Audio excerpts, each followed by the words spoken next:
Welcome back, everyone. This is Austin Reville with 2FxC Tactical on our From the Vault series featuring unique and historical firearms that had come through our shop. And today we actually have one on loan from one of our customers, and we very much appreciate him for loaning us this particular pistol just to show off to you guys and talk a little bit about it. So if you wouldn't mind, please like, comment, subscribe. We try to get back to all of our comments, and we really appreciate you guys tuning in. We have a lot of cool guns coming up in the next several weeks. I mentioned on our previous video, including some machine guns, so we're pretty excited to bring that to you. But I want to talk about kind of an iconic firearm today. This right here is the Beretta. This particular one's a Model 85, or known as the 80 Series pistols, otherwise known as the Cheetah. This is the Beretta Cheetah. Now, if you look at this, it looks like a Beretta M9. And in some ways, it is. In some ways, it's not. This actually predates the Beretta M9. It would show up in 1985, be adopted as the U.S. standard issue pistol, all the way up through 2017, when the SIG M17 would replace it.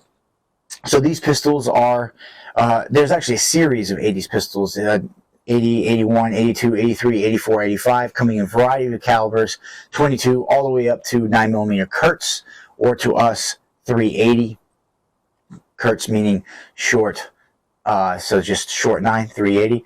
Of course, 32 ACP as well. So the different models would designate calibers. This is a 380 model. These are still quite popular today and would be produced from 1976 all the way up until 2017, where they take a pause, and then they actually bring them back into production in 2023, excuse me, with the 80X, which is just the updated version of the Cheetah. There is a bunch of clones of these out there today as well. EEA Arms with Gearsun and such make clones of this particular pistol. So when you look at this pistol, there are some familiar contours to it. Beretta back in 1951 comes out with the Beretta in 1951, which is their first real post-war iteration of what would eventually build to the culmination of the Beretta M9. They feature some of the same looks, and when we looked at, let's say, the exposed barrel with the slide cut to show the barrel, it harkens back to World War II. So if I was to put this Walther P38 right here, you can see some of the similarities, because this stole a little bit from this in the design. Now, while this was for the time an excellent sidearm, this is much more advanced and in a lot of ways a lot more reliable. The P38 would feature 2 slide springs, and is kind of complicated for the internals for a handgun. This would be much simpler. Now, these are single stack magazine pistols. These are not double stacked like the Beretta M9 would be. They do feature the modern magazine button release, very similar to modern pistols that we see, which for Europe is kind of unusual. For Europe, especially in this time, they're still holding on to the pistol grip mag release, or below pistol grip mag release. So this is very unusual for the time. These things are very popular even today for self-defense, because you get that M9 feel. You have the nice slope. It really does contour the hands. I have bigger hands. Subcompact pistols I kind of struggle with. This is actually a very comfortable pistol to carry. The 380 is a sufficient caliber for self-defense. Beretta would design these, and like I said, they're still producing them, plus there's clones out there. The Cheetah is a very slimline version of what the M9 would be. So I don't have an M9 here. Unfortunately, I'd love to show you. The M9's huge compared to this. So there is some confusion. I hear it in our shop sometimes, actually, thinking this, Beretta developed the 92FS Beretta M9, and then they just developed some slim versions for carry. That's actually not true. Basically, the M9 is a beefed up version of this that they did for the standard issue sidearm. Beretta, for most people who don't know, is one of the oldest firearm manufacturers. I believe actually they are the oldest firearm manufacturer in the world. They've been doing it for something like 500 years. So they really do know what they're doing out of Italy.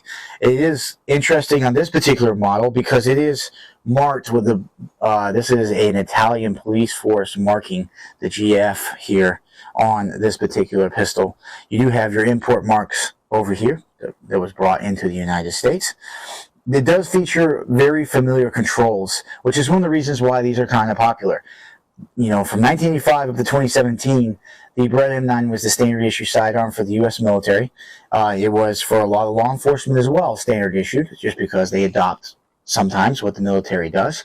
And then you have all these service members that served during the Cold War that get out, even the Gulf War and as well as Operation Iraqi Freedom and Enduring Freedom in Afghanistan and the War on Terror. So they're very familiar with the Beretta control systems on the M9. That's why the Cheetah kind of really took off in popularity in the United States. It features the same the same safety selector that you would see on the later pistol. It is a hammer-fired, all-metal framed pistol, which means that when you shoot this, it actually is extremely controllable at 380. It does have some weight to it, so it's not as light as, say, a Glock 43X or a modern polymer handgun, but because it does have a little weight to it, it does really help with recoil control.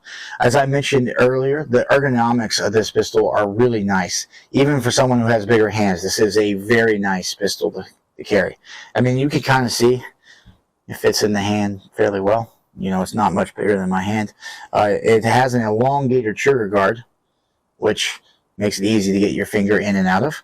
That would be done for gloves, because that law enforcement a lot of times would wear gloves, especially over in Europe. That is why it's elongated. If you look at some of the Japanese pistols from War II, some of them featured elongated trigger guards for that very reason. Officers wore gloves, therefore they were accommodating for gloved hands.